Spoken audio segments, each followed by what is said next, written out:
Hello, fellow humans! Welcome to another episode of Corey's Spectra Services YouTube channel. And today, what we are going to talk about is the power of vulnerability. And I know the first thing many of us go through is when we hear the word vulnerability, we want to run the other way. Because what it means is really owning our shit, saying what's true on our mind, risking everything. We have this myth that vulnerability equals weakness, and this is not true. In fact, vulnerability is the height of being powerful because you're totally in your space, and no matter what happens, you can move through it, right? That's basically the definition of being in your power. So today, this is what we want to talk about. We just dispelled some of the myths. I want to go deeper into this. I'll even talk a little bit about a movie, show you a clip, and then talk about what that means. So what else do we want to talk about? The first thing is really about suffering. Who wants to go through that? None of us. I sure don't. But the real thing is that suffering, when we're going through fear, anguish, jealousy, any of those things, those are really our teachers, right? It tells us where we're coming from, what are our programmings coming from, and what do we need to change. How do we... It sometimes can be even important to tell us what kind of information. Do we need to run from a bear, or do we need to move through it and be present when somebody's yelling at us, right? Depending on the context, we may have to do that, right? And so this is being able to discern what's true. So the other thing is risk losing a job, friends, or rejection. So this is huge. We're really scared because part of being vulnerable is saying what's true. Right now, I'm scared. Right now, I am terrified that I'm going to lose a job. I'm terrified that I'm going to be judged right now. All of those things. And they're hard for all of us. It's still a work in progress even for me. The key thing is when we're willing to risk, there's higher things that we can achieve, right? And sometimes, because we're willing to be vulnerable, people will see that and go, wow, okay, this person's really brave. Maybe we need to give them a chance. Even if we lose that job or friend, the question is then, why are we losing that job? The values of that friend or that job, the question is, are they really aligning with who you are if you've lost them? And so this is the question I'm asking, because if you're really vulnerable, being totally authentic and saying, I'm scared, I don't know what we're doing right now, this doesn't seem right, whatever the case is, and then you have a reflection of that, them saying, I don't understand, this is, you should be having this figured out by now, or whatever the case may be. It's not jiving, right? If they're not even hearing what you have to say in this case, does that say something needs to move on? Right? So that's telling you information. Whereas if they're going, wow, this is an amazing person, asking those deep questions, saying what needs to be said, maybe we can work with this. Maybe we need to shift something in what we do here or in the relationship, right? So those are the important things that I think we need to really think about when we're analyzing being vulnerable. Alright, what else? We talked about the myth of vulnerability is weakness, which we talked about is not. And the reality, like I said, is that there's a strength from moving through our emotion. So if we can sit through moving through fear, jealousy, anger, whatever those are, rather than number one, them being program responses, we just react. So we're just moving through it rather than sitting in it. Two different things. So for example, if someone has it's a general experience of feeling a lot of anger and reacting to other people. So there's a difference between reacting and being present in it. So, and then choosing what you want to do with that. Very different things. So, one is reacting, oh, you horrible person, da da da, versus sitting in it, I am experiencing anger right now. And name it. Go, okay, I'm experiencing anger right now. Because you're naming it, and you're experiencing it in your body, and it could be tight or whatever the emotion is, you can say, okay, and it's less powerful that way. There is a story I was just reading, it's about the story of Buddha. And so it was in his final days of reaching enlightenment. And the being Maya came to attack him with his armies and shooting bows and arrows at him. And Buddha was able to change the bows and arrows into flowers. Okay. Now Maya was so scared that he ran away. But on occasion, Maya would come back and taunt Buddha. And so what Buddha would do is he would say, I see you, Maya. And this is a really good metaphor for what we go through internally. When we name, I feel anger, I feel jealousy, I feel shame, whatever that is, the power of that person decreases. And I don't mean you name it with judgment, just observing it, saying, I see you. Right? Very different things, because once you judge your emotion, fear, anger, whatever, then you add a whole different layer of emotion on that makes the experience worse. We just want to experience it. I'm just angry right now. And even name it. I am angry. Or right now I'm angry what you were saying. And oftentimes when you can sit with it, you can go, am I really angry at the person, or am I angry at myself?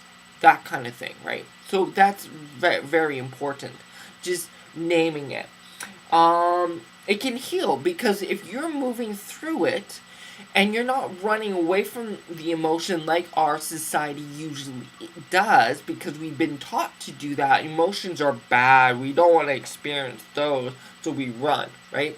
Whereas we sit with the emotion, then we can heal through that, right? We can release some of the tension and anguish from that.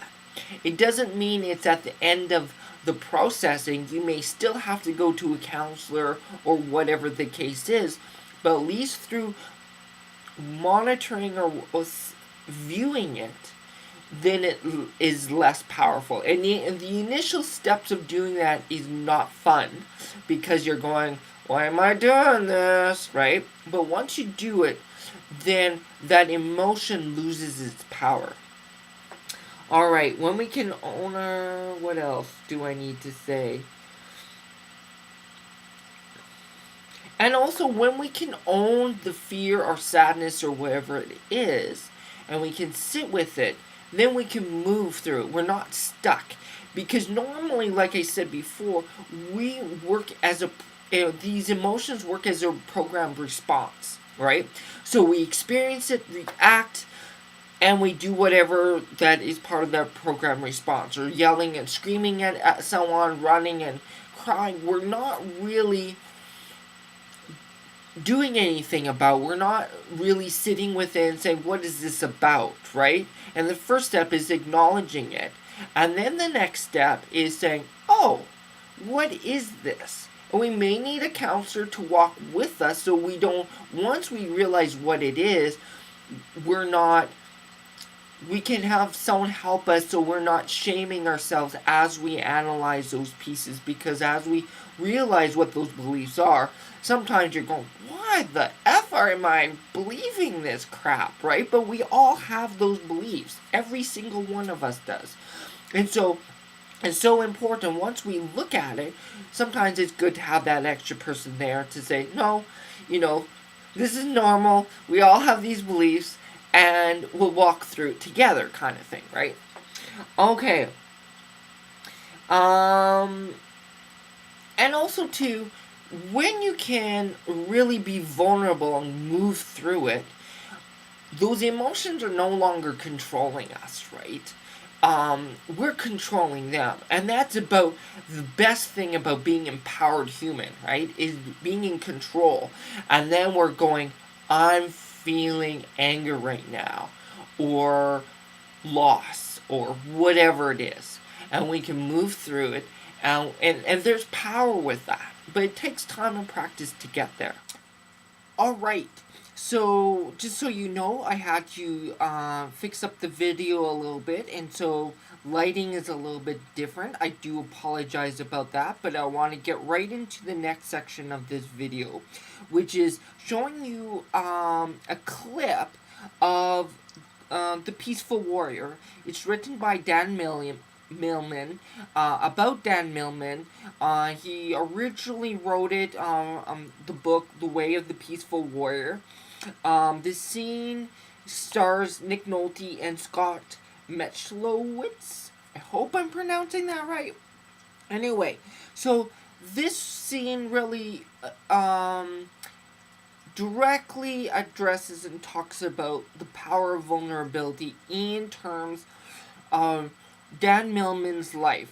In this point where he just had an accident, he's been a pro athlete. He just got, because of his accident, he just got a metal rod put in his leg. And so now he's feeling like he can't accomplish anything. He's going to move on, do something else in his life. And his teacher, played by Nick Nolte, now challenging him and saying, no, do what you love. Check it out. A warrior does not give up what he loves, Dan. He finds the love in what he does. Look at me! Look at me. I have a metal rod in my leg.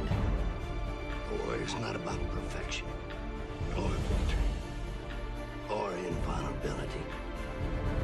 He's about absolute vulnerability. That's the only true courage. What kind of training do you think I could do? I just had an accident. The accident is your training. Life is choice. You can choose to be a victim or anything else you'd like to be. Just ignore what happened to me. A warrior acts, only a fool reacts. What if I can't do it? That's the future. Throw it out. Well, how would we start? There is no starting or stopping. Only doing.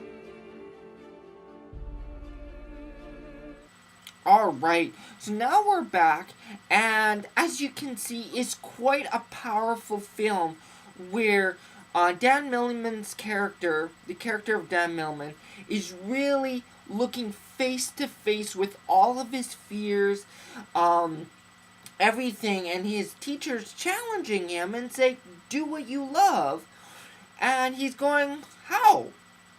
I got a rod in my leg. Like, rational thinking tells us that should not be possible.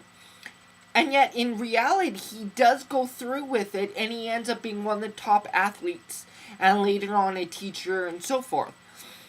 And so, here is a situation where, because he was able to say, let go of the fear of not achieving, let go of the fear of being judged or what other people say, and just do it for what you love. And just see where that goes. Not about what is the achievement down at the end of the road, but do it because you want to do it right now, this moment, now, right? And that is such a powerful statement for all of us. I know for me, I just came from about a year of ill health, and fatigue. Basically, made it so I wasn't able to function at all. I came out of that, and one of the gifts from that period was, as it was the injury and accident for Dan Millman, is that it gave me something. It gave me a better understanding of what I need to do. To just do what I love, which means talking to you right now about the things I love.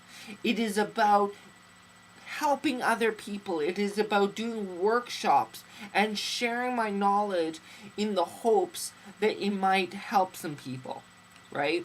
That's what I love to do. Just do it now. And ask myself, what do I need to do to get there? And before, I was spinning my wheels wondering what the heck was going on. And then I just realized, you know what, this is going to be uncomfortable because I'm pushing myself. I'm doing social media as I am right now with you. And this was not my favorite thing. I prefer one-on-one in real life contact. And so, but I realized if I'm going to push forward, this is the way the world is right now. I need to accept this and learn how to do it. And as I go along, my comfortability will improve. And that has been the case. As I do more and more of this, I'm getting more and more comfortable in doing these YouTube channels, communicating on social media. I still have a long way to go in terms of learning and doing that at a higher level, but just doing it baby step by baby step, facing that fear, being in that fear, and just going with it because I love what I do, right? And so this is the same kind of thing. He had to accept this is what he loves to do and to move through it. The other big piece is they talk about in this video or this clip is that, you know, what if he doesn't achieve anything? Well, so what? I know it's hard sometimes in our world that we live in.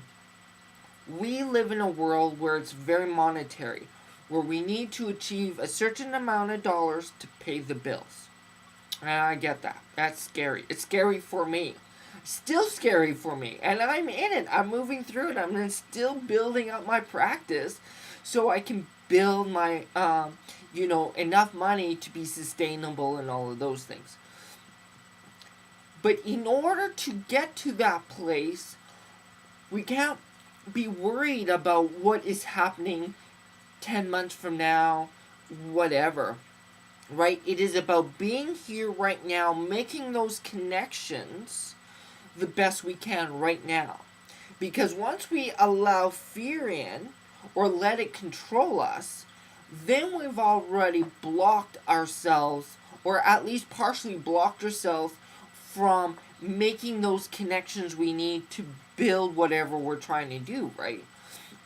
And so if we're just in present and doing what we enjoy, we will naturally make those connections. We will naturally get there. And so some would call this faith, and it kind of is. But I also know that in it, for me, I would say it's knowing, is that when you really do what you love, and you share that with the world, and you're vulnerable with the world, that will attract what others that are looking for what you're sharing will come in. Now, in Dan Millman's case, he wasn't having a private practice or anything like that. He just wanted to do his thing, which was to be a gymnast and do that. That was his love. Right. So his scenario was a little bit different than mine, and yours might be a little bit different.